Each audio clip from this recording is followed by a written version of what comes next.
Heippa hei! Eduskuntavaalit ovat ohi. Ja jäin hilkkua vaille edustajan paikkaa. Hyvästä tuloksesta kiitos sinulle ja kaikille minulta tukeneille henkilöille.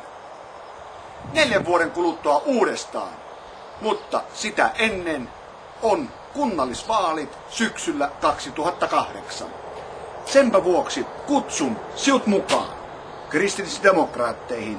Tule vaikuttamaan ja päättämään omista asioista ja niistä asioista, jotka vaikuttavat lastemme tulevaisuuteen. Olet juuri oikean ikäinen, olet juuri oikeaa sukupuolta, riittää kun olet rehellinen itselle ja toisille. Ja jos KD:n arvot käyvät Jussille ja Jussin arvot käyvät KD:lle, niin kyllä ne varmaan kuule käy sinullekin. Eli ota yhteyttä ja tervetuloa päättämään omista asioista. Se on helpompaa, mukavampaa kuin uskotkaan. Tavataan, nähdään ja päätetään. Moi moi!